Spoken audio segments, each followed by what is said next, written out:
Dear friends in Jesus Christ, today the liturgy proposes the Gospel episode of the wedding at Cana, recounted by John, an eyewitness of the event.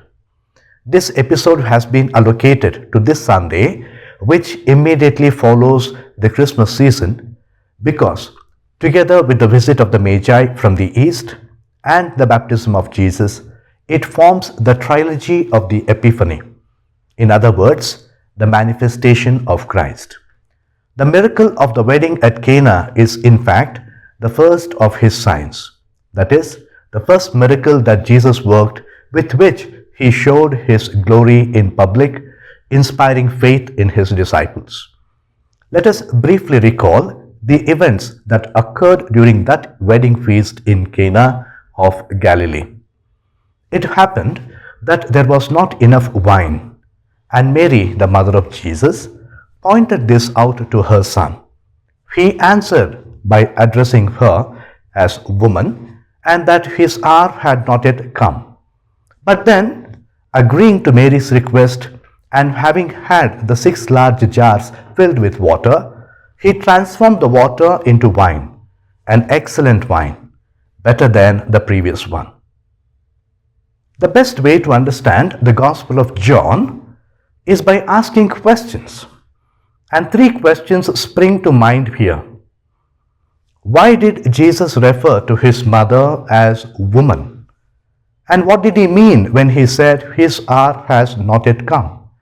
And why did Jesus appear to change his mind? When Jesus addresses his mother as woman, it may seem unusual or even disrespectful. However, if we understand the cultural and linguistic context of the time, we realize this isn't so. In ancient Jewish culture, addressing someone as woman was not necessarily derogatory, but rather a term of respect. That Jesus had tremendous respect for Mary is evident in the subsequent unfolding of events. It also helps to answer our other questions. Jesus' response to his mother's request may seem contradictory at first. While he initially says, "Woman, why do you involve me? My hour has not yet come," he ultimately performs the miracle of turning water into wine. We can understand this apparent shift in response by considering the dynamics of the situation and the deeper spiritual meaning behind Jesus' action. First, Jesus saying his hour has not yet come does not mean he disregarded his mother's request. Instead, it highlights his awareness of divine timing. He recognized the appointed time for his public ministry had not yet arrived. Jesus was mindful of God's overriding plan of salvation, which involved specific moments and events. However, Jesus' willingness to accede to his mother's request and perform the miracle of turning water into wine demonstrates his compassion, grace, and obedience. Though the specific timing of his miracles was significant, Jesus also demonstrated his love for others and his desire to meet their needs. Mary's intercession and her trust in Jesus' abilities were factors that influenced his decision to perform the miracle. Jesus' miracle at the wedding in Cana goes beyond its representation of joy, celebration, and blessings. It carries deep symbolism and unveils profound truths about the nature and mission of Jesus. Firstly, wine is associated with abundance and fulfillment. In the Old Testament, wine is often linked to God's abundant blessing. It signified the richness of God's providence and his desire to satisfy the needs of his people.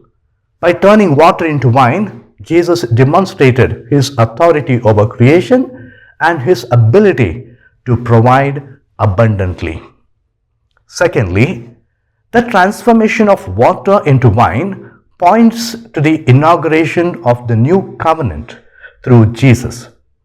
At Cana, Jesus turned ordinary water into wine, signifying his power and ability to bring about profound changes.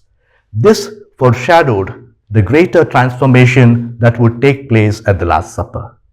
During the Last Supper, Jesus took a cup of wine and through his words of institution, transformed it into his own blood, symbolizing the sacrificial nature of his upcoming crucifixion. This transformation signified the new covenant in his blood, as he said, "This is my blood, the covenant which is poured out for many for the forgiveness of sins." Just as the water transformed into wine, the wine now represents the precious blood of Jesus that would be shed for the forgiveness of sins and the establishment of a new covenant between God and humanity. Thirdly, the quality of the wine Jesus provided is significant. The master of the banquet acknowledged that contrary to the usual practice of serving the best wine first, here the best wine was being served last. This signifies the surpassing excellence and superiority of the new covenant of grace compared to the old covenant of the law. Finally, the abundance of wine points to the overflowing nature of God's blessings in his kingdom. It is a foretaste of the eternal joy and communion with God that we will experience in the future.